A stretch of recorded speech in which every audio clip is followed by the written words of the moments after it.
پس منظر یہ تھا کہ کوئی بزرگ تھے, بڑے اللہ والے لوگ تھے جو ہر وقت اللہ اللہ کیا کرتے تھے. جب ان کا انتقال ہو گیا تو لوگوں نے عقیدت میں ان کے مجسمے بنا لیے, جیسے لوگ بناتے ہیں نا بڑی شخصیتوں کے. اسلام میں مجسمے بنانا حرام ہے. یہ جو آج کل لٹکے رکھے ہوئے ہوتے ہیں کپڑوں کی دکان پہ مجسمے, ان لوگوں کو چاہیے کہ اللہ کے عذاب سے ڈریں, بہت شدید وعید ہے. چہرہ اڑا دیں اس کا. بھئی آپ نے اپنی پروڈکٹ بیچنی ہے تو شکل دکھانے کی کیا ضرورت ہے؟ تو وہ چہرہ اڑا دیں پھر بے شک ٹھیک ہے, یا چہرہ مسخ کر دیں, ایسے ناریل جیسا گول سر اوپر رکھا ہوا اڑا کے, آنکھ ناک کان نہ بنا ہوا ہو. تو 5 بت تھے جو اصل میں بزرگ تھے, تو ان کی یادگاروں کے طور پر انہوں نے بت بنا لیے. تو شروع میں تو صرف یہ یادگاریں تھیں, آہستہ آہستہ ان کی عبادت بھی شروع ہو گئی. پھر یہ نظریہ آ گیا کہ اللہ تعالیٰ نے ان بزرگوں کو بھی اختیارات دیے ہیں. میں نے ایک بیان کیا تھا کہ اللہ نے اپنے نبی کو اختیارات نہیں دیے ہیں. تو ایک صاحب نے کمنٹس کیے تھے کہ توہین, کہ یہ شخص پیغمبر کی کیا کر رہا ہے, توہین. یہ سمجھتا ہے کہ پیغمبر بھی اس جیسے ہیں, معاذ اللہ, جیسے اس کو اختیار نہیں ہے تو پیغمبر کو بھی اختیار نہیں. تو یاد رکھو سب شرک جب بھی شروع ہوا ہے نا تو یہیں سے شروع ہوا ہے کہ اللہ نے, یار یہ آواز صحیح نہیں ہے, مزہ نہیں آ رہا, اس کو تھوڑا سا بڑھائیں یار, کہ اللہ تعالیٰ نے پیغمبروں کو, اپنے نیک لوگوں کو اختیارات دیے ہیں. اولاد ہے, بارش ہے, ہم ان سے بھی مانگ سکتے ہیں. تو پیغمبر کو جو مقام اور فضیلت حاصل ہے وہ اختیارات کی وجہ سے نہیں ہے, وہ اس لیے کہ آپ اللہ کا پیغام لوگوں تک پہنچا رہے ہیں. دیکھو امریکہ کا سفیر یہاں پر آئے گا تو اس کی ایک ویلیو ہوگی نا, اس لیے تھوڑی کہ وہ فیصلہ بھی کر سکتا ہے, فیصلہ وہ نہیں کرے گا, فیصلہ تو حکومت کرے گی, لیکن اس کی کوئی عزت کیوں دی جائے گی؟ بھائی امریکہ کا سفیر ہے, اس کی توہین امریکہ کی توہین سمجھی جائے گی. جتنا بڑا ملک ہوگا اس کے سفیر کی عزت بھی اتنی ہی زیادہ. تو اللہ سب سے بڑا ہے تو اللہ کے سفیر کی ویلیو بھی سب سے زیادہ ہے. تو اللہ تعالیٰ نے یہ مقام دیا ہے محمد صلی اللہ علیہ وسلم کو. تو انہوں نے 5 بتوں کی عبادت شروع کر دی. عبادت کا مطلب ان سے مانگنا, کہ یہ دیتے ہیں اللہ کے دینے سے دیتے ہیں. عطائی, وہ عطائی اور ذاتی کا فرق میں ڈال کے نا, کہ یہ عطائی ہے, ان کے پاس اللہ کا عطا کردہ بہت کچھ ہے, تو یہ لوگوں کو کیا کرتے ہیں, وہ دیتے ہیں لوگوں کو. تو پہلی دفعہ نوح علیہ السلام وہ پیغمبر تھے جو دنیا میں شرک کو ختم کرنے کے لیے آئے. اس سے پہلے لوگوں میں شرک نہیں تھا, بدعملی تھی, بدعملی, اس کو ٹھیک کرنے کے لیے پیغمبر آتے تھے. لیکن شرک کو ختم کرنے کے لیے جو پہلے پیغمبر دنیا میں آئے, بھائی ایک بندہ نا یہاں آ کے بیٹھ جایا کرے, دیکھتا رہے ٹوں ٹاں پی پاں, جب بول رہا ہے اس کو سیٹنگ پہ لے آئے. تو وہ بیچارہ وہ کیمرہ بھی سنبھال رہا ہے, وہ بٹن کسی اور کے حوالے کر دے نا, اور جس کے حوالے بٹن ہو خود اس پہ بھی ایک بٹن لگا ہوا ہو اس کو سیٹ کرنے کے لیے. تو 5 جو حضرت نوح علیہ السلام آئے, اور قرآن کے مطابق 950 سال نوح علیہ السلام نے قوم کو دعوت دی. اس سے پتہ چلتا ہے کہ لوگ اپنی جو خاندانی پرمپرائیں ہیں ان کو چھوڑنے کے لیے تیار نہیں ہوتے, کہ ہمارے باپ دادا کا نظام, ہمارا کلچر اس کو قبول نہیں کرتا. ایکچولی معذرت کے ساتھ یہ جو میں شادیوں پہ رٹے لگاتا رہتا ہوں نا, اس کو بھی پتہ ہے آپ کیوں قبول نہیں کرتے, کہ ہمارا کلچر قبول نہیں کرتا. دلائل کی دنیا میں آپ کے پاس کوئی جواب نہیں ہے, طنز بھی کرتے ہیں, سب کچھ کرتے ہیں, لیکن بس کلچر قبول نہیں کرتا. تو ساری فساد کہاں سے آتا ہے؟ اچھائیاں بھی کلچر سے آتی ہیں, لیکن برائیاں بھی کلچر سے آتی ہیں. تو ہمیں یہ دیکھنا چاہیے کہ جو کلچر کی اچھی چیزیں ہیں ان کو اڈاپٹ کرنا چاہیے, جو بری چیزیں ہیں. اب دیکھو آج ایک ہندو لڑکی, پھر ماشاءاللہ میسج آیا, کسی نے مجھے, عثمان بھائی نے رابطہ کرایا کہ انڈیا میں ایک ہندو ہے مسلمان ہوئی ہے گھر کے اندر. میں سمجھا تو کوئی آدمی ہے, تو میں نے بڑا اپریشیٹ کیا اس کو, واٹس ایپ پہ اس کو میسج بھیجے. وہ چھپ کے روزے رکھ رہا ہے, چھپ کے نمازیں پڑھ رہا ہے, سارا گھرانہ ہندو. بعد میں اس نے بتایا کہ میں لڑکی ہوں. عورت کے لیے, ایک لڑکی کے لیے کتنا مشکل کام ہے اپنے خاندان سے بغاوت کرنا. تو کیسے ہمت دی اللہ نے, لیکن چھپ کے روزے اور چھپ کے نمازیں, چاروں طرف ماحول ساتھ نہیں دے رہا, لیکن بات سمجھ میں آ گئی کہ بھئی ہم ان پتھروں کے بنے ہوئے بتوں کو کیوں پوجیں, یہ کیا لگتے ہیں ہمارے, یہ کیا لگتا ہے ہمارے. عجیب بات ہے, آپ کو کوئی آپ کے گھریلو معاملات میں دخل اندازی دے, آپ کو برا لگے گا نا. کوئی بندہ آئے جو آپ کا بڑا دوست ہو, کہ اور بھائی بتاؤ بھابھی آج کل تمہارے ساتھ سیٹ چل رہی ہیں, آپ بولیں گے کہ تو میرا کیا لگتا ہے بھائی, یا تو میں نے تیرے ساتھ شیئر کیا ہو اپنے گھریلو معاملات, پھر تو مجھ سے پوچھے تو ٹھیک ہے, تو خام خام آگے پوچھ رہا ہے بھابھی واپس آ گئی ہیں, ٹھیک ہے, تو آپ کہیں گے بھائی تو میرا کیا لگتا ہے جو تم مجھ سے اتنی ڈیٹیل میں پوچھ رہا ہے. تو ایک انسان اس سے کے سامنے آدمی اپنے گھریلو حالات شیئر نہیں کرتا, اور اگر وہ خود سے دلچسپی لے تو غصہ ہو جاتا ہے. تو انسان کی تو پھر بھی ایک ویلیو ہے. تو جن بتوں کو آپ نے اپنے ہاتھوں سے بنایا وہ تو انسان سے بھی کم ہیں, ان کے سامنے اپنے سارے راز فاش کر دینا کہ میں نے یہ کیا تھا, بھگوان میرا یہ معاف کروا دو, میرے آج کل پیسے نہیں ہیں جیب میں, پیسے دلوا دو, تو ساری اپنی ذاتی پرسنل باتیں اس کے ساتھ شیئر کرنا, یہ تو میرے بھائی اور بھی زیادہ غلط بات ہے نا, تو بہت ہی بری بات. آپ بھگوان سے بولا کرو تو میرا کیا لگتا ہے بھائی, جو میں تجھے اپنے دکھڑے سناؤں, تو لگتا کیا ہے ہیں بھائی, تجھے تو کمپنی نے بنایا ہے. بس زیادہ نہیں بولوں گا میں. وہ ایک ہندو کا, ایک اور ہندو کا فون آ رہا ہے, وہ ہندو ہی ہے, وہ کہہ رہے یار آپ مذاق اڑاتے ہو ہندو مذہب کا. میں نے مذاق تو نہیں اڑایا بھائی کبھی. خیر, تو اللہ ہدایت دے, عقل سلیم عطا فرمائے. تو نوح علیہ السلام نے 950 سال دعوت دی ہے, 40-50 سے زیادہ لوگ ایمان نہیں لائے, 40-50, اور دن میں بھی پکارا, رات کو بھی پکارا. ربی انی دعوت قومی لیلا و نہارا, دن میں بھی گیا رات کو بھی گیا. اور کیا ہو گیا تھا کہ دیکھ کے نا آنکھوں میں کانوں میں انگلیاں ڈالنے لگے تھے لوگ. اس وقت عمریں لمبی ہوتی تھیں لوگوں کی, قد بھی بڑے لمبے ہوتے تھے. نبی صلی اللہ علیہ وسلم نے فرمایا آدم علیہ السلام کا قد 60 گز تھا. 60 گز کتنا ہوگا بھائی, یہاں سے وضو خانے تک. پاؤں کتنے بڑے بڑے ہوں گے بھائی, آنکھیں, بہت اللہ نے قد دیے تھے پہلے لوگوں کو. گھستے گھستے اتنے سے ہو گئے. اس زمانے میں تو بچے اتنے بڑے پیدا ہوتے تھے, بلکہ اس سے بھی بڑے بچے پیدا ہوتے ہوں گے.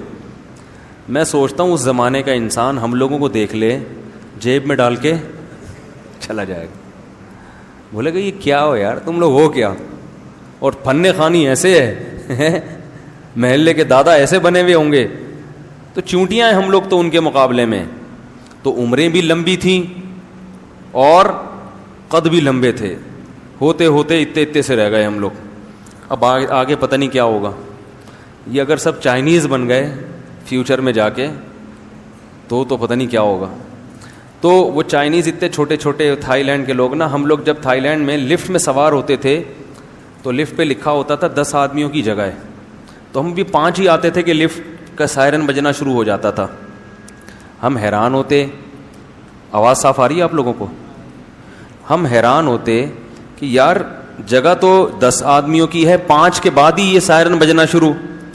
تو ایک دن کسی نے بتایا یہ 5 تھائی لینڈ کے لوگوں کی ہے, انڈین پاکستانی کے 5 نہیں ہیں, وہ اتنے سے ہوتے ہیں نا تو ان کے حساب سے 5 آدمی رکھے ہوئے, 10 آدمی رکھے ہوئے انہوں نے. تو ہم لوگ والے 5 بھی کافی ہیں. تو اگر کوئی لاہور کا چلا گیا تو وہ 1-2 ہی کافی ہو جائے گا. تو نوح علیہ السلام نے دن میں بھی پکارا, رات کو بھی پکارا. ربی انی دعوت قومی لیلا و نہارا فلم یزدہم دعائی الا فرارا. نفرتیں کم ہونے کے بجائے بڑھتی گئیں, کیونکہ پیسے نہیں دے رہے تھے نا. آج درس قرآن کرو, اس کے بعد افطاری کی دعوت کرو تو دیکھو کتنے لوگ آئیں گے. چائے پلاؤ تو دیکھو کتنے, فری میں کرو نہیں آتے لوگ. ہر چیز میں لوگوں کو پیسہ چاہیے, کھانا پینا چاہیے. تو کیونکہ پیسے نہیں دے رہے تھے تو لوگوں کو آپ کی دعوت سمجھ میں نہیں آ رہی تھی. بالآخر ایک وقت آیا, اب میں تھوڑے سے وہ کلام پڑھ کے سناتا ہوں. اللہ تعبدوا الا اللہ, آواز گونج رہی ہے, مجھے سمجھ میں نہیں آ رہی, پتہ نہیں آپ لوگ کو کیسے. اس کو ذرا کنٹرول کریں بھائی آواز کو. نوح علیہ السلام نے کہا کہ اللہ کے سوا کسی کی عبادت مت کرو, غلامی صرف کس کی ہوگی؟ اللہ کی. دعا صرف کس سے مانگی جائے گی؟ اللہ سے. ان بزرگوں سے مت مانگو. انی اخاف علیکم عذاب یوم علیم, دردناک عذاب کا خطرہ ہے, دردناک عذاب کا. فقال الملأ الذین کفروا من قومہ, قوم کے بڑے بڑے لوگوں نے, سرداروں نے کہا, جو اپر لیول لوگ تھے نا, دولت مند, وڈیرے, اس ٹائپ کے لوگوں نے کہا, ما نراک الا بشرا مثلنا, آپ تو ہماری طرح کے انسان ہو, آپ تو ہماری طرح کے انسان ہو. ہر پیغمبر کو یہ طعنہ ملا ہے کہ تم ہماری طرح کے انسان ہو. تو کبھی بھی اللہ نے اس کا جواب یہ نہیں دیا کہ ان سے کہہ دے نہیں میں تمہاری طرح کا انسان نہیں ہوں, بلکہ مجھے کچھ الگ سے طاقتیں ملی ہیں, ایسا کبھی بھی نہیں. ہر پیغمبر نے کہا کہ ہم نے کب کہا کہ ہم انسان نہیں ہیں بھائی, اور ہم نے کب کہا کہ ہم یہ کچھ کر سکتے ہیں. ہماری دعوت کو فوکس کرو کہ ہم جو دعوت دے رہے ہیں وہ ٹھیک ہے یا نہیں ہے. یہ مت دیکھو کہ دعوت دینے والا انسان ہے یا فرشتہ ہے, بہت مشکل ہے بھائی. بات کو دیکھو کہ بات صحیح کر رہے ہیں کہ اس کو بھائی کہاں گئے, وہ نہیں سیٹ ہوا, نہیں اتنی آواز گونج رہی ہے میرے کان خراب ہو رہے ہیں, آواز آ رہی ہے نا, اب کچھ بہتر ہو گیا. تو دعوت کو دیکھو کہ دعوت صحیح ہے یا نہیں ہے. تو ما نراک الا بشرا مثلنا, کہ ہم سمجھتے ہیں کہ آپ ہماری طرح کے انسان, کھاتے ہو, پیتے ہو, بیمار بھی ہوتے ہو, دوا کی بھی ضرورت. اس سے ایک بات تو یہ پتہ چلی کہ لوگ یہ سمجھتے ہیں کہ بزرگ بننے کے لیے کوئی ٹیکنیکل قسم کی چیزیں ہونی چاہیے آپ کے پاس. نارمل آدمی بزرگ جب پیغمبر نہیں بن سکتا تو اب لوگ کہتے ہیں بزرگ بھی نہیں بن سکتا.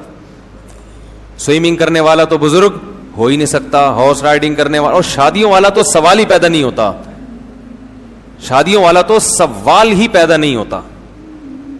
تو یہ سب چیزیں کیا بنا لی ہیں لوگوں نے, ٹماٹر خریدتے ہوئے پکڑا گیا بزرگ نہیں ہو سکتا, انڈے لا رہا ہے, گھر سے جھاڑ پڑ رہی ہے, میاں بیوی میں جھگڑا ہو رہا ہے, تو جھگڑا کیوں ہو گیا, یہ بزرگ ہیں ان کے ہاں تو جھگڑا نہیں ہوتا. بھائی سب کے ہاں سب کچھ ہوتا ہے, جب نارمل زندگی گزرے گی تو جھگڑے بھی ہوں گے, محبتیں بھی ہوں گی, کٹی بھی ہوں گے, دوستی بھی ہوں گے, سب کچھ ہوتا ہے, کیونکہ انسان ہے نا. آپ کے جذبات کبھی مجروح, طلاقیں بھی ہوتی ہیں اور دوستیاں بھی ہوتی ہیں. ہاں یہ ان کے ہاں مشکل ہوتا ہے, عام لوگوں کے ہاں آسان ہو جاتا ہے کیونکہ یہ جذبات پہ کنٹرول کرتے ہیں. لیکن سب کچھ سب کے ہاں ہوتا ہے, بیمار بھی ہوتے ہیں, تکلیف بھی ہوتی ہے, اور تکلیف میں ہائے ہوئے بھی کرتے ہیں.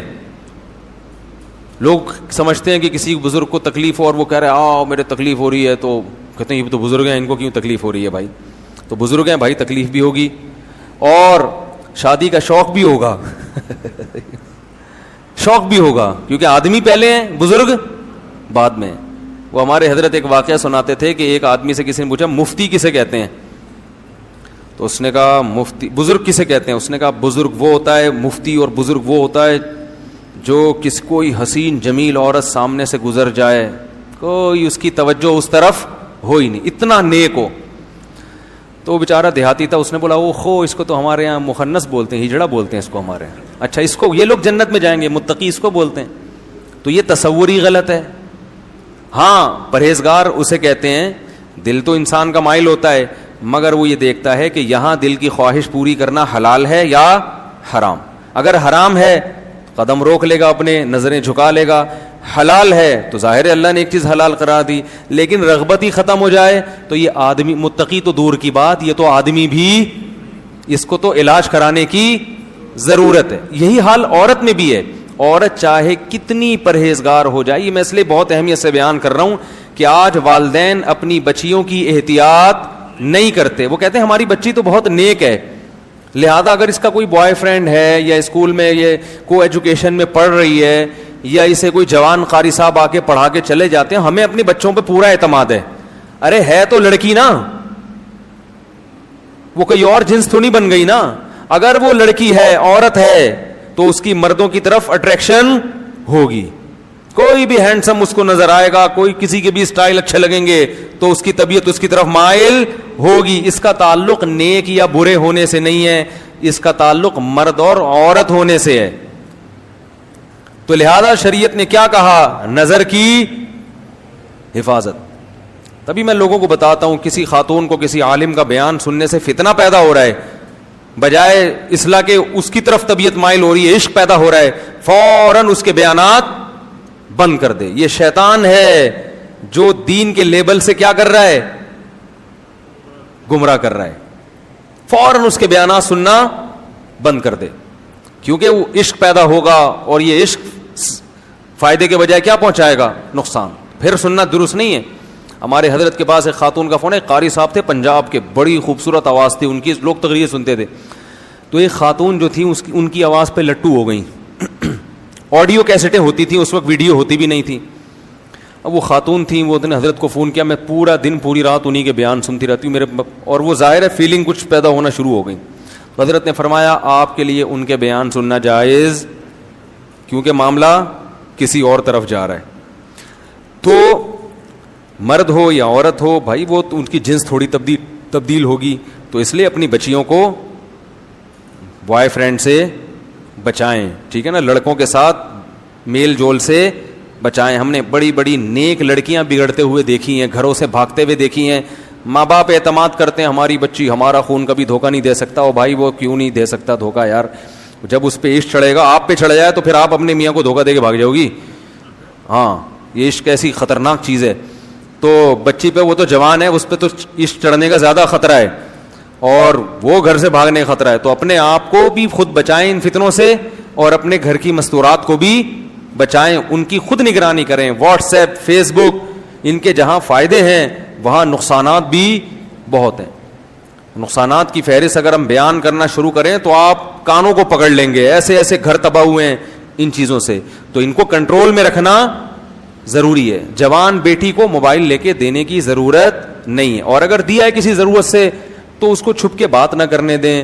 سے بولیں بیٹا جب گھر میں موجود ہیں سب تو نمبر سب کے سیو ہونے چاہیے, ان نون کال آپ کو ریسیو کرنے کی اجازت بولو نا بھائی نہیں ہے. یہ بچیوں کو بتا دیا جائے سب کے نمبر سیو کر لو, اور خام خمے ایسا موقع دینا جس سے بدگمانی ہو, یہ درست نہیں ہے. تو یہ سب نگرانی ہوگی تو صالح معاشرہ وجود میں آئے گا. بے لگام چھوڑ دیا کہ ہم سب نیک ہیں, تو شیطان کس لیے بنا ہے بھائی؟ ہیں سارے ہی نیک ہو تو جہنم میں کون جائے گا؟ ہیں ویسے ہی 4 آدمی, چلیں چھوڑیں وہ پھر زیادہ ہو جائے گا. تو نوح علیہ الصلوۃ والسلام نے سمجھایا تو قوم کیا کہتی ہے؟ ما نراک. ہاں تو میں بتا رہا تھا پیغمبر بھی بشر ہوتے تھے. مالی ھذا الرسول یاکل الطعام ویمشی فی الاسواق. نبی کو پتہ ہے کیا تانے دیتے تھے مشرکین؟ یہ کیسا, یہ تو سید الانبیاء ہے, یہ تو تمام پیغمبروں کا سردار ہے. یاکل الطعام, یہ تو کھانا بھی کھاتا ہے. ویمشی فی الاسواق, یہ تو بازار میں خریداری بھی کرتے ہیں. یہ سید الانبیاء, یہ کائنات کے سردار, یہ تو بازار میں, ان کو تو بھائی اللہ تو ان سے راضی ہے, ان کو تو گھر میں آلو پیاز ٹماٹر اور یہ ساری چیزیں گھر میں پہنچنی چاہیے نا. یہ تو اللہ سے دعا مانگے ایک دم سب کچھ آ جائے گھر میں. یہ پیغمبر ہو کے بازار میں خریداری کر رہے ہیں. لولا انزل الیہ کنز, آسمان سے خزانے کیوں نہیں اترتے ان کے اوپر؟ فرعون نے کیا تانا دیا موسیٰ علیہ السلام کو کہ میرے پاس دنیا کی ہر نعمت ہے, یہ تو غریب ہے, مسکین ہے, طاقت تو میرے پاس ہے, اگر اللہ ان سے خوش ہے تو پاور مجھے کیوں دی, ان کو کیوں نہیں دے دی اللہ نے؟ نہیں آ رہی بات. فرعون پتہ کیا کہتا تھا؟ میرے اوپر خزانے نازل ہوئے ہیں یا ان کے اوپر؟ ام انا خیر من ھذا الذی ھو مہین. جو اس قوم میں معاذ اللہ سب سے کمتر آدمی ہے, معاذ اللہ, وہ بہتر ہے یا میں بہتر ہوں؟ فلولا القی علیہ اسورۃ من ذهب. سونے کے کنگن کیوں نہیں ہے موسیٰ کے ہاتھ میں؟ یہ غریب کیوں ہیں؟ اگر اللہ ان سے خوش ہے تو یہ اللہ سے دعا مانگے سارے خزانے ان کے پاس آ جائیں, خزانے میرے پاس اور یہ غریب. تو ہمیشہ پیغمبروں کو الزام کیا لگا ہے؟ یہ ہماری طرح کے انسان, بلکہ بعض لوگوں نے الزام لگایا معاذ اللہ یہ ہم سے بھی بدتر ہیں, معاذ اللہ. تو اللہ کی نظر میں نبوت یا ولایت یا بزرگی کا یہ معیار نہیں ہے. بزرگ بیمار بھی ہوتے ہیں, ان کو کھانسی بھی ہوتی ہے, کولیسٹرول بھی آ سکتا ہے, کولیسٹرول کم بھی ہو سکتا ہے, ہارٹ اٹیک بھی ہو سکتا ہے, وہ ڈر بھی جاتے ہیں بعض دفعہ چیزیں دیکھ کے. موسیٰ علیہ السلام کلیم اللہ سانپ دے کے بھاگ گئے تھے, لاٹھی کو پھینکا سانپ بنی. قرآن کہہ رہا ہے موسیٰ علیہ السلام بھاگے, ولم یعقب, اور پیچھے مڑ کے نہیں دیکھا. اللہ نے کہا اے موسیٰ اقبل, واپس پلٹو, واپس, ولا تخف, ڈرو نہیں, ڈرو نہیں, ٹھیک ہے نا, کچھ نہیں کہے گا. پکڑ لو اس سانپ کو, سنعیدھا سیرتھا الاولیٰ, دوبارہ اسی کنڈیشن پہ لوٹا دیں گے. تو سانپ سے ڈر جس کو نہیں لگ رہا, تو یہ نہیں کہ بزرگ ہے وہ کہتا میں اللہ کے علاوہ کسی سے نہیں ڈرتا, میں سانپ وانپ سے نہیں ڈرتا. جو کہتے ہیں نا کہ جو اللہ سے ڈرتا ہے وہ کسی سے نہیں ڈرتا, اس کا ایک الگ مطلب ہے. اس کا یہ مطلب نہیں ہے کہ ظاہری لحاظ سے کسی سے ڈرتا ہی نہیں ہے. ایک دفعہ کسی نے مجھے کہا یار وہ نماز پڑھ رہے تھے, بم پھٹا, وہ بھاگ گئے. ایک صاحب جو ہے نا, یہ تو ان کی نمازوں کا حال ہے. تو میں نے کہا بہت اچھا کیا بم پھٹا, بھاگ گئے, ورنہ خود پھٹ جاتے تھوڑی دیر میں. ایک دفعہ کسی نے بتایا کہ وہ کوئی بیان ہو رہا تھا کہ زلزلہ آیا, تو وہ لوگ بیٹھے رہے, ڈرے نہیں. میں نے کہا بہت بڑے حماقت کی ہے ان لوگوں نے جو ڈرے نہیں. ان کو چاہیے ذرا سی زمین ہلے تو فوراً, اللہ نہ کرے یہاں اگر ذرا سی بھی زمین ہل گئی, دروازہ کھولنا بھائی ہے, سب سے پہلے میں بھاگوں گا انشاءاللہ, کیونکہ میں اتنا بڑا بیوقوف نہیں ہوں کہ میں چھت گرنے کا انتظار کروں.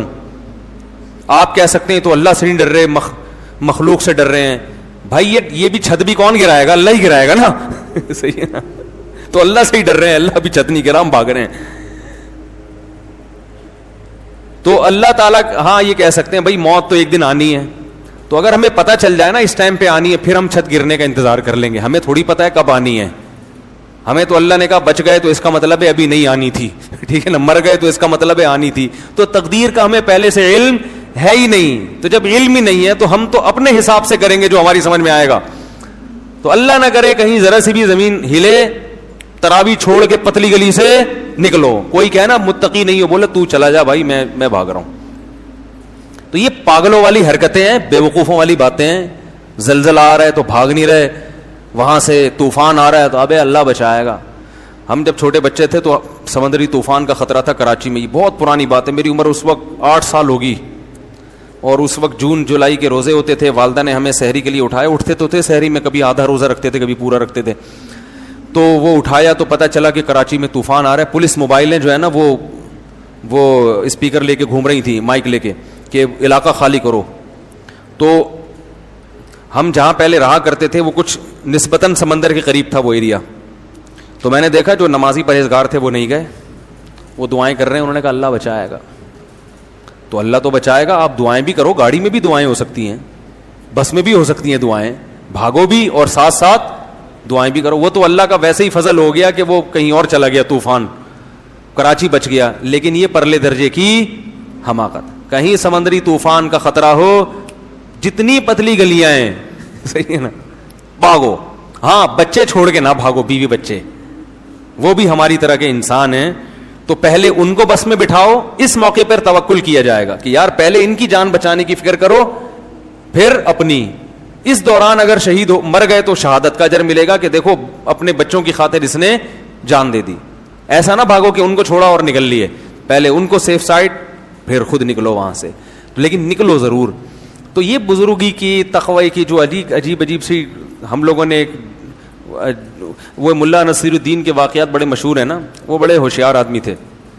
ایک دن ایک آدمی جو تھا وہ بارش میں چھتری لے کے جا رہا تھا. ملا نے کہا بتاؤ, ملا نصیر نے کہا بتاؤ بارش اللہ کی نعمت ہے یا نہیں؟ اس نے کہا ہے. اس نے کہا اس اللہ کی نعمت سے جان چھڑا رہے ہو یار تم, ہیں جگہ جگہ قرآن میں اللہ نے کہا ہے کہ یہ بارش کیا ہے, اللہ کی نعمت. اللہ نعمت دے رہا ہے اور تم اپنے آپ کو بچا رہے ہو. بیچارہ شرمندہ ہوا, چھتری ہٹا دی اس نے, تھا تو مسلمان, اب بھیگتا ہوا جا رہا ہے, ٹٹرتا ہوا نا, بخار ہو گیا. اگلے دن پھر بارش ہوئی تو ملا صاحب چھتری لے کے جا رہے ہیں. اس نے بولا یہ تو اللہ کی رحمت ہے, بچ کیوں رہے ہو؟ اس نے کہا میں گناہگار, اللہ کی اس رحمت کو اپنے پاؤں سے روندوں یہ مجھ سے برداشت نہیں ہوتا. یہ پانی میرے پاؤں کے نیچے آ کے گرے ہیں, میں گناہگار, ایسا گناہگار, میں اس نعمت کا مستحق کہاں اس نعمت, ایسے کر کے 1.5 ہوشیاری. تو یہ جو استثاء کے تقوی کی ترغیب دیتے ہیں نا آپ کو, یہ خود بڑے 1.5 ہوشیار ہوتے ہیں, ٹھیک ہے نا. جیسے ہی زلزلہ آئے گا سب سے پہلے یہ فرار ہوں گے. تو اللہ نہ کرے کہیں زلزلہ آئے, ذرا سا بھی جھٹکا ہو, فوراً لازم ہے گھر سے باہر نکل کے گلی میں آ جاؤ. اس میں فنڈر گیری, وہاں کھڑے ہو کر دعائیں مانگو, چلتے ہوئے بھی ذکر کرو, اور بچوں کو بھی نکالو اپنے. اور اس میں بہت احتیاط کی ضرورت ہے ان چیزوں میں. خیر نبی نے فرمایا جب نماز پڑھ رہے ہو اور سانپ نظر آئے تو آپ نے فرمایا نماز چھوڑ کے پہلے کیا کرو, سانپ کو مارو. ایسا بھی ہوتا ہے نماز پڑھ رہے ہیں گاؤں دیہات میں نا, بڑے خوش سانپ نظر آیا, اب وہ سانپ سب کے تقوی کا امتحان لے رہا ہوتا ہے. وہ سانپ جو ہے نا تقوی کا کیا لے رہا ہوتا ہے, دیکھوں کون نماز توڑتا ہے, کیونکہ وہ سمجھتے ہیں کہ جو توڑے گا وہ تقوی کے خلاف. تو توڑ دو بھائی. نماز کے دوران کوئی بیمار ہو کے گر جائے تو نماز توڑ کے اس کو اٹھا کے فوراً ہاسپٹل لے کے جاؤ. تو یہ بھی ہونا چاہیے کہ فوراً نماز توڑ کے بھائی اس کو ہاسپٹل لے کے جاؤ. کوئی بھی مسئلہ ہو, نماز کے دوران کوئی دہشت گردی کا خطرہ ہو, خدا نخواستہ کوئی آپ کو مشکوک آدمی نظر آیا, نماز توڑ کے فوراً اس کو پکڑو پہلے جا کے. سمجھ رہے ہیں, امام کو نظر آیا کوئی مشکوک آدمی محراب میں, بالفرض امام کو چاہیے فوراً پتلی گلی سے نکل جائے. تو یہ سب چیزیں ہمارے دین اور مذہب کا حصہ ہیں, ایسی احتیاطی تدابیر اختیار کرنا. اچھا میرے بھائی, تو وہ کیا کہنے لگے, ہماری طرح کے انسان ہیں, اور وما نراک تبعک الا الذین هم اراذلنا بادی الرائے. دوسری بات یہ, آپ کو جو فالو کرنے والے لوگ ہیں نا وہ بھی قوم کے پست ترین لوگ ہیں, غریب لوگ. جیسے میں نے اس دن بیان میں بتایا تھا نا تفصیل سے کہ زیادہ تر دین کی دعوت کو کون لبیک کہتا ہے, غریب مسکین زیادہ ہمیشہ پہل وہی کرتے ہیں. تو آپ کے پاس جو بیٹھنے والے لوگ ہیں وہ کیا ہیں, غریب مسکین. دوسری جگہ انہوں نے کہا ان کو ہٹاؤ تو پھر ہم آئیں گے. تو نوح علیہ السلام نے کہا یا قوم ارأیتم ان کنت علی بینۃ من ربی, بتاؤ میں اپنے رب کی طرف سے مضبوط دلیل پر ہوں, میں جو باتیں کرتا ہوں ان باتوں پہ بتاؤ کہ اعتراض ہے یا نہیں ہے, وہ دلیل کے لحاظ سے درست ہیں یا نہیں. یہ کہ میں بھی کھاتا ہوں, میں بھی پیتا ہوں, میں بھی بیمار ہوتا ہوں اور یہ غریب لوگ میرے پاس, یہ کوئی دلیل نہیں ہے.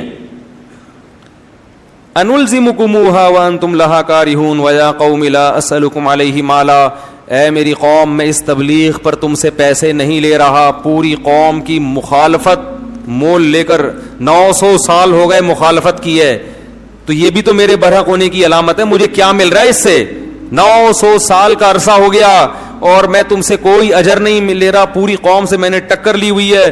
وما انا بطارد الذین آمنوا, رہا یہ مسئلہ کہ ان غریبوں کو اپنی مجلس سے نکال دوں, تو ما انا بطارد, یہ میرے لیے ممکن نہیں ہے, یہ نہیں ہو سکتا. چاہے سارے کافر ہو کے مر جاؤ, جو ایمان لانے والا ہے اس کو میں اپنی مجلس سے نکال دوں غریب یا مسکین ہونے کی بیس پہ, یہ میرے لیے ممکن نہیں ہے. انہم ملاقو ربہم, یہ بھی کل اپنے رب سے ملاقات کریں گے. ان کے اعمال کا بھی ان کو بدلہ دیا جائے گا, تمہارے اعمال کا بھی تم کو بدلہ دیا جائے گا. اللہ کی نظر میں امیر اور غریب کا فرق نہیں ہے. اور آگے کہنے لگے من ینصرنی من اللہ ان طردتہم, اگر میں نے ان کو دھتکار دیا, مجلس سے منع کر دیا, تو بتاؤ تم اللہ کے عذاب سے مجھے بچا سکتے ہو؟ پھر اگر گارنٹی دو, ٹھیک ہے نا, پھر میں اللہ سے پوچھوں گا کہ یہ بچا سکتے ہیں, تو اللہ بتائے گا ہاں بچا سکتے ہیں, تو ٹھیک ہے. کون بچائے گا بھائی مجھے؟ رہا یہ مسئلہ کہ میں تمہاری طرح کا انسان ہوں, تم یہ کہتے ہو, تو میں نے کب دعویٰ کیا ہے کہ میں تم سے ہٹ کر کوئی انسان ہوں؟ میں نے یہ دعویٰ, بولو بھائی, کیا ہی نہیں ہے. ولا اقول لکم عندی خزائن اللہ, میں یہ دعویٰ نہیں کرتا کہ میرے پاس اللہ کے خزانے ہیں, نہیں ہے میرے پاس خزانے. ولا اعلم الغیب, اور نہ میں غیب کی خبریں جانتا ہوں. ولا اقول انی ملک, نہ میں نے یہ دعویٰ کیا کہ میں فرشتہ ہوں. ولا اقول للذین تزدری اعینکم لن یؤتیہم اللہ خیرا, اور جن لوگوں کو تم ذلیل سمجھ رہے ہو, ان غریبوں کو, ان کے بارے میں کبھی یہ دعویٰ ہی نہیں کرتا کہ اللہ ان کو جنت میں داخل نہیں کرے گا, یا یہ واقعی ذلیل لوگ ہیں. یہ تو تمہاری رائے ہے, میں اس رائے سے متفق نہیں ہوں. تو میں جو دعویٰ کر رہا ہوں نا اس پہ کوئی اعتراض کرو, جو دعوے میں نے کیے ہی نہیں ہیں وہ میرے مقابلے میں کیوں پیش کر رہے ہو بھائی؟ قالوا یا نوح قد جادلتنا, 950 سال جب اس اکھاڑ پچھاڑ میں گزرے ہیں نا, ہر وقت یہی باتیں, وہ یہ کہہ رہے ہیں, وہ یہ کہہ رہے ہیں, وہ یہ کہہ رہے ہیں. 950 سال جب گزر گئے تو قوم کہنے لگی قد جادلتنا فاکثرت جدالنا, اے نوح ہمارا تیرا جھگڑا بہت لمبا ہو گیا ہے اور یہ بہت طول پکڑ گیا ہے, اب اس کو ختم کر دینا چاہیے, اس جھگڑے کو, اب اس جھگڑے کو ختم کر دینا چاہیے. کیسے؟ فاتنا بما تعیدنا ان کنت من الصادقین, جس عذاب کا تو وعدہ کرتا ہے نا, اب وہ عذاب لے آ. ہم تو ایمان لانے والے نہیں ہیں, تو اپنی دعوت میں لگا رہے گا, ہم انکار کرتے رہیں گے. یعنی گویا بزبان حال یہ کہنا چاہ رہے ہیں کہ آپ کا بھی ٹائم ویسٹ ہو رہا ہے اور ہمارا بھی ٹائم ویسٹ. خام خواہ کی جنگ ہے جس کا نہ کوئی سر نہ کوئی پیر. تو اب ایسا کرو کہ آر یا پار, اگر تو عذاب لے آ تو تو سچا, تو نہیں لا سکا تو اس کا مطلب معاذ اللہ تو جھوٹا ہے. نوح علیہ السلام نے کیا کہا, انما یاتیکم بہ اللہ ان شاء, دیکھو اللہ اگر چاہے گا تو عذاب بھی آ جائے گا. وما انتم بمعجزین, لیکن جب آئے گا تو تم اللہ کو ہرا نہیں سکو گے. ولا ينفعکم نصحی ان اردت ان انصح لکم, اور افسوس کے ساتھ کہنے لگے میں نے تمہاری خیر خواہی چاہی تھی مگر تم اپنی خیر خواہی کو پسند نہیں کر رہے. ان کان اللہ یرید ان یغویکم, اللہ نہیں اگر تمہیں ہلاک کرنے کا ارادہ کر لیا ہے تو میں بھلا کیا کر سکتا ہوں. وأوحی الی نوح, اللہ فرماتے ہیں اس کے بعد ہم نے نوح علیہ السلام کو وحی کی کہ انہ لن یؤمن من قومک الا من قد آمن, اے نوح جتنے لوگ ایمان لا چکے ہیں نا اس سے زیادہ مزید کوئی آدمی ایمان نہیں لائے گا. دیکھو عذاب ٹلا ہوا تھا اس لیے کہ اللہ کو پتا تھا کچھ لوگ اور بھی ہیں جو ایمان لائیں گے, ان کے ایمان لانے کا انتظار ہو رہا تھا. جب آخری شخص ایمان لایا ہے تو اللہ کے علم میں تھا کہ اب کوئی ایمان نہیں لائے گا. تو آپ دیکھو اللہ نے 950 سال تک اس آخری فرد کا بھی انتظار کیا ہے جس کے ایمان لانے کی امید ہے. اس سے پتا چلتا ہے کہ اللہ کی نظر میں ایمان کی کتنی بڑی ویلیو ہے. یہ جو آج غیر مسلمانوں کو تانے دیتے ہیں نا, تم ترقی میں پیچھے, لوڈ شیڈنگ, IMF کے قرضے, کرپٹ حکمران, تم تیسری دنیا کے گرے پڑے نیچ لوگ, یہ ہم نیچ ہیں جس کی وجہ سے اللہ نے اس دنیا کو باقی رکھا ہوا ہے کیونکہ اللہ کا نام لیتے ہیں.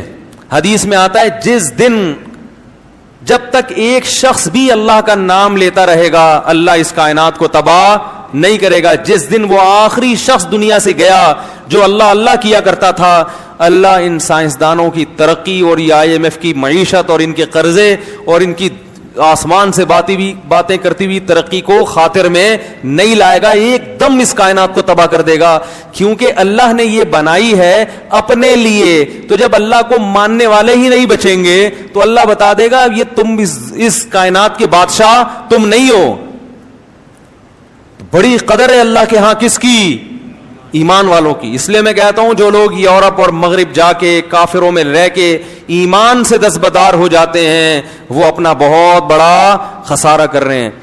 قرآن میں جگہ جگہ اللہ نے کہا لا یغررک تقلب الذین کفروا فی البلاد, غیر مسلموں کی ترقی دیکھ کر متاثر مت ہو. ایک جگہ تھوڑی ہے قرآن میں, جگہ جگہ ہے.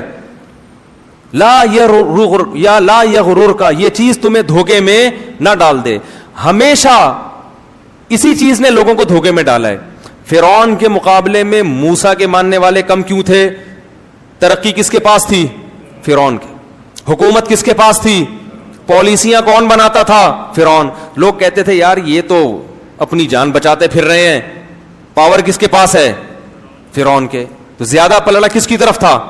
فرعون.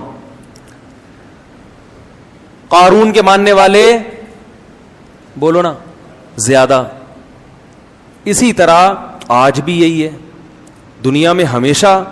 اور اللہ نے کیا فرمایا ایک اور جگہ پہ سورہ زخرف میں, فرمایا کہ اگر ہمیں یہ خطرہ نہ ہوتا کہ ایمان والے سارے ہی کافر نہ ہو جائیں تو ہم کافروں کو اس سے بھی زیادہ نوازتے جتنا ہم نے اب نوازا ہوا ہے.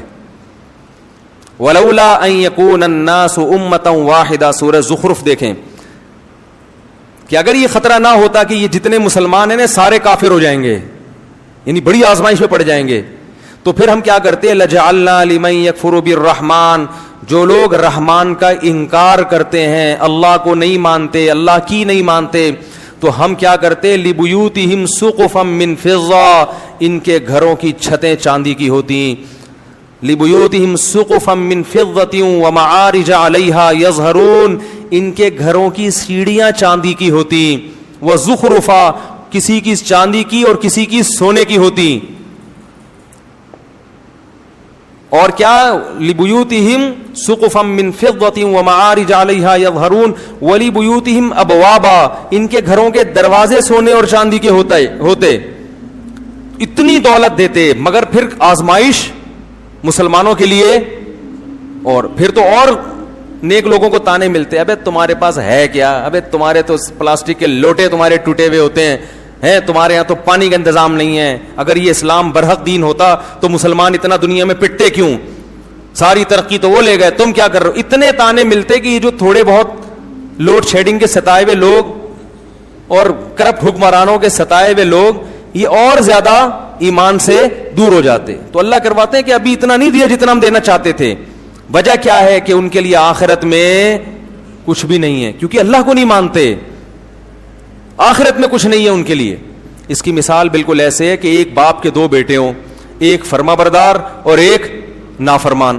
باپ کی اربوں خربوں کی جائیداد ہے, اربوں خربوں کی جائیداد ہے باپ کی, لیکن باپ کیا کر رہا ہے کہ ایک بیٹا جو نہیں مانتا اس کو پیسے دیتا ہے جیب خرچی, اور جو بیٹا مان کے چلتا ہے اس کو زیادہ لفٹ نہیں کراتا, اس کو صرف گٹکے کے 5 روپے 20 روپے یہ پکڑا دیا, سگریٹ اور رکشے کا کرایہ دے دیا, اس سے زیادہ نہیں.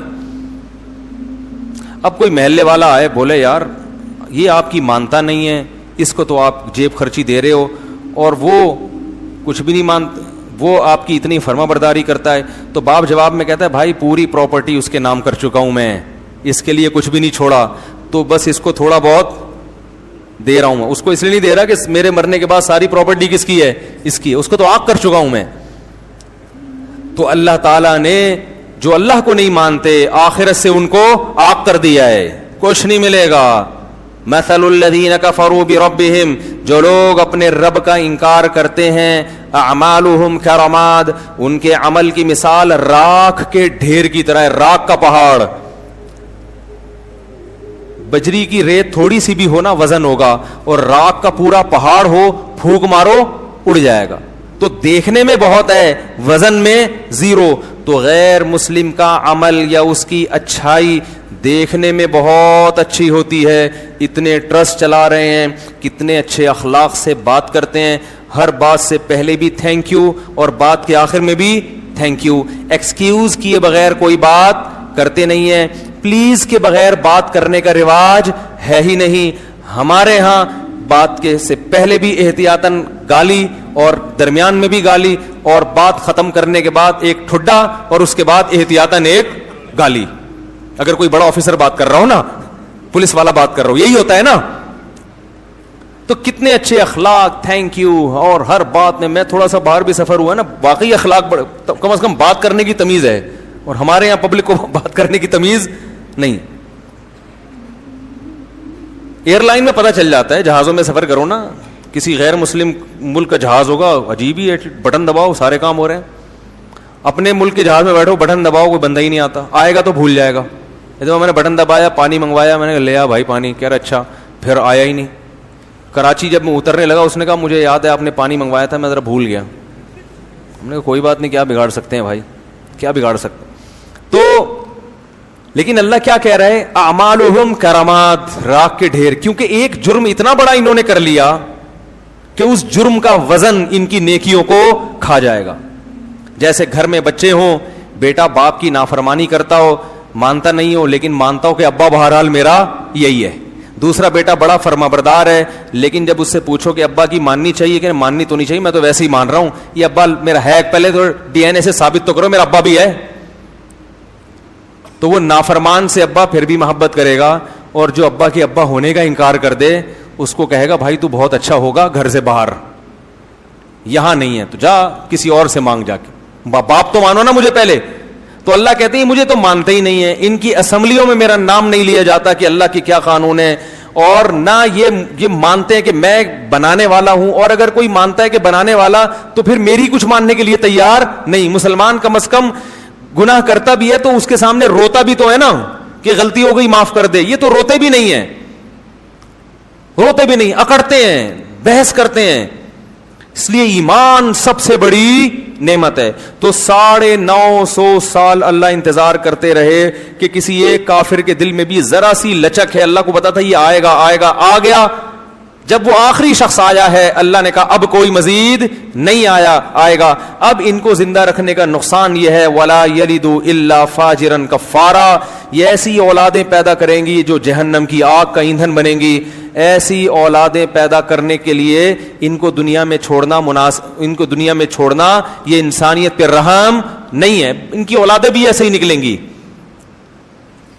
تو کیسا اللہ نے ایمان کی قدر کی. اور یہی نبی صلی اللہ علیہ وسلم کو بھی حکم دیا. جب مشرکین نے کچھ صحابہ کو لے جا کے قتل کر دیا نا, آپ صلی اللہ علیہ وسلم بہت غضبناک ہوئے اور کچھ قبیلوں کے لیے آپ صلی اللہ علیہ وسلم بددعائیں مانگنے لگے, فجر کی نماز میں قنوت نازلہ پڑھنے لگے. تو اللہ نے قرآن میں آیتیں نازل کی لیس لک من الامر شیء او یتوب علیہم او یعذبہم, اے نبی آپ ان کے لیے بد دعا نہ کریں کیونکہ ان میں کچھ ایسے لوگ ہیں جن کو توبہ کی توفیق ملنے والی. کچھ ایسے ہیں جن کو توبہ کی توفیق اللہ کے علم میں ہے کہ وہ ایمان قبول کر لیں گے. تو اللہ نبی کی بد دعاؤں کو ان کی طرف پھیرنا نہیں چاہتے. ابو سفیان مسلمان ہو گئے تھے, ابو جہل کے بیٹے اکرمہ, نبی تو سب کے لیے بد دعا کر رہے تھے نا جب بہت ستایا تھا انہوں نے.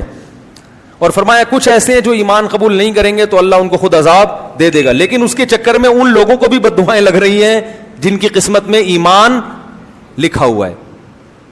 تو ایمان اتنی بڑی نعمت ہے, اتنی بڑی نعمت. تو 40 45 یا 50 لوگ ایمان لائے, اور جب وہ آخری شخص ایمان لایا ہے اللہ نے کہا اے نوح اب یہ لوگ ایمان نہیں لائیں گے. لن یؤمن من قومک الا من قد آمن فلا تبتئس بما كانوا يفعلون. اب کروں کیا ہے اللہ میں. نوح علیہ السلام کو اللہ نے حکم دیا, پیغمبر کو خود نہیں پتا ہوتا کہ اب ہوگا کیا, ہر چیز اللہ سے پوچھ رہے ہیں, غیب کا علم نہیں ہوتا. اللہ نے کہا وصنع الفلک, کشتی بنا. صناعت عمل کا لفظ نہیں ہے, صنعت کہتے ہیں بڑی محنت سے کاریگری سے کوئی چیز بنانا. کشتی بنا بِأَعْيُنِنَا, ہماری نظروں کے سامنے, ہماری آنکھوں کے سامنے, یعنی بالکل ہماری نگرانی میں ہم بتائیں گے کون سا پھٹا کہاں جوڑنا. کیونکہ نوح علیہ السلام کو کشتی بنانا تھوڑی جانتے تھے. ہم بتائیں گے کون سی کیل کہاں ٹھوکنی ہے, کتنا بڑا پھٹا لانا ہے, اس کا سائز کتنا ہوگا, کیونکہ ہمیں پتا ہے کہ کیسا پانی آنے والا ہے. وَوَحْيِنَا وَلَا تُخَاطِبْنِي فِي الَّذِينَ ظَلَمُوا, اور اب ان ظالموں کے بارے میں مجھ سے کلام بھی مت کرنا. ایسا نہ ہو کہ آپ کو ان پہ ترس آنا شروع ہو جائے اور آپ کہیں کہ اللہ مزید مہلت دے دو. آپ کو اب ان کے حق میں دعا کرنے کی اجازت نہیں ہے. انہم مغرقون, یہ سب کے سب غرق ہوں گے, اور اللہ نے ان کے غرق ہونے کا فیصلہ کر لیا ہے. یہ واقعہ تو قرآن میں بھی ہے, اس کو یہودی بھی مانتے ہیں اور اس کو عیسائی. دنیا میں اتنا بڑا واقعہ ہوا تھا کہ تمام آسمانی کتابیں یا کوئی ایسی تاریخی ورق جو اس زمانے سے چلا آ رہا ہے, ان تمام کتابوں میں, صحیفوں میں یہ واقعہ موجود ہے. آج بھی تورات میں بھی ہے اور انجیل میں بھی ہے. تھوڑی سی انہوں نے تبدیلی تو کر لی, مگر اس طوفان کا اور اس بارش کا اور پوری دنیا کے انسانوں کا تباہ ہونا یہ تمام کتابوں میں لکھا ہوا ہے. تو اللہ نے فرمایا وَيَصْنَعُ الْفُلْكَ, نوح علیہ السلام کشتی تیار کر رہے تھے. وَكُلَّمَا مَرَّ عَلَيْهِ مَلَأٌ مِّن قَوْمِهِ, جب بھی قوم کے وڈیرے اور سردار لوگ گزرتے, سخروا منہ, مذاق اڑاتے کہ پانی دور دور تک نہیں ہے, نہ کوئی دریا ہے. کشتیاں تیار بھی ہوتی ہیں تو دریا کے کنارے, تاکہ وہیں دھکا دے کے پانی میں لے جائیں. یہ تو دور تک نہ کوئی دریا ہے نہ بارش ہے, اور بارش بھی ہوتی ہے تو اتنا پانی تھوڑی ہوتا ہے کہ کشتیاں تیار کرنی پڑیں. وہ مذاق اڑانے لگے. قال ان تسخروا منا, نوح علیہ السلام نے کہا اگر آج تم ہمارا مذاق اڑا رہے ہو, فإنا نسخر منکم, ان قریب ہم تمہارا مذاق اڑائیں گے. کہ کیسی تمہیں دعوت دی, کس رب کی طرف بلایا, دلائل کے انبار لگا دیے, مگر ماننے کے لیے تیار نہیں. کما تسخرون, جیسے تم مذاق اڑا رہے ہو, ان قریب ہم تمہارا مذاق اڑائیں گے. فسوف تعلمون, ان قریب تمہیں پتہ چل جائے گا. من یاتیہ عذاب یخزیہ, کون ہے جس پر ذلیل کرنے والا عذاب آئے گا, اور ہمیشگی کا عذاب کس پر آنے والا ہے. حتی اذا جاء امرنا, قرآن کہتا ہے یہاں تک کہ جب ہمارا حکم آ پہنچا. کشتیاں تیار ہو رہی ہیں, کشتی تیار ہو رہی ہے. جب بن کے مکمل ہو گئی, اللہ فرماتے ہیں وفارت التنور, اور زمین کی دراڑوں سے پانی نکلنا شروع. زمین کے جو سوتے ہوتے ہیں نا جہاں بھی, اس سے پانی نکلنا شروع. قرآن نے ایک جگہ آتا ہے کہ ہم نے آسمان کے بند بھی کھول دیے اور زمین کے بند بھی. زمین سے بھی پانی نکلنا شروع اور آسمان سے بھی پانی، بہت تیز پانی برسنا شروع. قل نحمل فیہا من کل زوجین، ہم نے نوح سے کہا کہ ہر جانور کی قسم میں 2 جوڑے لے لو، نر اور مادہ، کیونکہ جانور بھی ہلاک ہو جاتے ہیں ظاہر ہے انسان کے ساتھ. ہر جانور جس کو بھی زمین میں رہنا ہے اس سے ایک من کل، ہر قسم کے جانور جو بھی پانی میں رہنے والے نہیں ہیں ان تمام جانوروں میں سے ایک جوڑا آپ رکھ لیں. وَأَهْلَكَ، اور اپنے رشتہ داروں کو بھی اس میں سوار کر لیں. إِلَّا مَنْ سَبَقَ عَلَيْهِ الْقَوْلُ، ہاں جس کے مقدر میں ہلاکت ہے وہ آپ کے ساتھ کشتی میں سوار نہیں ہوگا. وَمَا آمَنَ مَعَهُ إِلَّا قَلِيلٌ، اللہ فرماتے ہیں نوح کے ساتھ ایمان والے بہت تھوڑے لوگ تھے، بہت تھوڑے جو اس کشتی میں سوار ہوئے. وَقَالَ ارْكَبُوا فِيهَا، جب سوار ہو گئے تو اللہ نے فرمایا ارْكَبُوا فِيهَا، اس کشتی میں سوار ہو جاؤ. بسم اللہ مجریہا، اللہ کے نام سے اس کا چلنا ہے. وہ مرساہا، اور اللہ کے نام سے اس کا ٹھہرنا ہے. کشتی میں سوار ہونے کی دعا بھی یہی ہے کہ اللہ کے نام سے چلے گی اور اللہ کے نام سے ٹھہرے گی. ان ربی لغفور الرحیم، اور یہ کہو کہ میرا رب بہت مغفرت کرنے والا اور اپنے بندوں پر بہت رحم کرنے والا ہے. وہی تجری بہم فی موج، اللہ فرماتے ہیں وہ کشتی ایک موج کی طرح چل رہی تھی. جیسے سمندر کی لہریں اوپر نیچے ہوتی ہیں تو کشتی بھی ایسے ہو رہی تھی، اتنا طوفان آیا. کل جبال، پہاڑ کی طرح پانی کے اندر، ایسے جیسے بہت بڑا پہاڑ ہچکولے کھا رہا ہو، ایسے چل رہی تھی. اس موقع پر نوح علیہ السلام نے اپنے بیٹے کو پکارا. وکان فی مازل، وہ ایک کنارے پہ کھڑا ہوا یہ منظر دیکھ رہا تھا. یا بنی ارکم معنا، اے میرے پیارے بیٹے. بنیا کہتے ہیں پیارے، جب محبت سے بلانا ہوتا ہے نا، اے میرے پیارے بیٹے ارکم معنا، میرے ساتھ کشتی میں ہمارے ساتھ سوار ہو جا. ولا تکم مع الکافرین، اور کافروں میں مت ہو، کلمہ پڑھ لے اور آ جا کشتی میں. قالا، تو کہنے لگا سآوی الی جبل، میں ایک پہاڑ پہ چڑھ جاؤں گا. یعصمنی من الماء، وہ پہاڑ مجھے پانی سے بچا لے گا. جب انسان کی خواہشات سے آنکھیں اندھی ہوتی ہے نا تو یہ حال ہوتا ہے اس کا. یہ واقعات ہیں، مگر ان واقعات کو سن کر ہمیں اپنے گریبان میں جھانکنا چاہیے کہ ہمارے دل بھی ایسے سخت ہو چکے ہیں. اس نے کہا مجھے پہاڑ بچائے گا. نوح علیہ السلام نے کہا لا عاصم اليوم من امر اللہ الا من رحم، دیکھ آج جس پر اللہ رحم کرے گا نا وہی بچے گا. اپنی طاقت سے، وسائل اور اسباب سے کوئی بھی نہیں بچ سکتا. یہ بات ابھی ہو رہی ہے. قرآن کہہ رہا ہے وحال بینہم الموج، باپ اور بیٹے کے درمیان ایک لہر حائل ہوئی ہے. فکان من المغرقین، اور نوح علیہ السلام کے بیٹے کو لے کر اس نے پانی میں غرق کر دیا. قرآن میں دوسری جگہ آتا ہے اغرقوا فادخلوا نارا، پوری قوم غرق ہوئی اور آگ میں داخل. یہ قبر کا عذاب ہے. اس سے یہ بھی پتہ چلتا ہے کہ قبر کے عذاب کے لیے قبر میں دفن ہونا ضروری. لوگ کہتے ہیں نا قبر میں دفن نہیں ہوں گے تو کہاں سے عذاب ہوگا. تو اللہ کہہ رہا ہے سمندر پانی میں غرق ہوئے اور داخل کہاں ہوئے؟ آگ میں. آپ ایئر کنڈیشن کمرے میں سو رہے ہو اور خواب میں آگ میں جل سکتے ہو کہ نہیں جل سکتے؟ تو خواب کی مثال بھی، برزخ کی مثال بھی خواب کی طرح ہے. تو برزخ جب پانی میں مرتا ہے نا انسان تو کسی اور جہاں میں پہنچ جاتا ہے، وہاں آگ بھی ہے اور جنت کا باغ بھی ہے وہاں پہ. جب یہ وہ بیٹا بھی ہلاک ہوا تو سب ہلاک ہو گئے. قیل یا ارض ابلعی ماءکی، اللہ فرماتے ہیں ہم نے زمین کو کہا اے زمین اپنے پانی کو نگل لے. کیا عجیب بلاغت ہے. یہ نہیں کہا کہ جذب کر لے، یہ قرآن نگلنے کے لفظ سے بتا رہا ہے کہ اتنا پانی تھا کہ اگر جذب ہونا شروع ہوتا تو صدیاں گزر جاتی، بہت وقت گزر جاتا، وہ پانی ختم نہ ہوتا. اللہ کہہ رہے ہیں نگل. جیسے ایک پانی پینے کا طریقہ ہوتا ہے، بھائی آپ چوس چوس کے گھونٹ بھر بھر کے پیتے ہو، اور ایک ہوتا ہے کہتے ہیں نا بس کڑوی چیز ہے ایک ہی گھونٹ میں نگل لو. تو اللہ نے فرمایا نگل، کھینچ اس پانی کو، زور لگا تاکہ نوح علیہ السلام خشکی پہ اترنے کے قابل بن جائیں. ایسا نہ ہو یہ کئی سال اسی میں پڑے رہیں، بہت پانی ہے. تو یہ قرآن پانی کی کثرت بیان کر رہا ہے. ابلعی ماءکی، نگلنا شروع کر اس پانی کو، گھونٹ بھر بھر کے اپنے اندر کھینچنا شروع کر. ویا سماء اقلیعی، اور اے آسمان اس پانی کو اکھاڑ دے. اکھاڑنے کا لفظ، پانی آسمان پہ چپکا ہوا تھوڑی ہوتا ہے جو اکھڑے، وہ تو بادلوں میں ہوتا ہے. یہ بھی بلاغت ہے کہ جیسے شیٹرنگ ہو نا اور وہ جب مکمل ہو جائے تو ایک ایک پھٹے کو اکھاڑا جاتا ہے. وہ اتنی مضبوطی سے چھت سے چپکا ہوا ہوتا ہے کہ اس کو اکھاڑا جاتا ہے.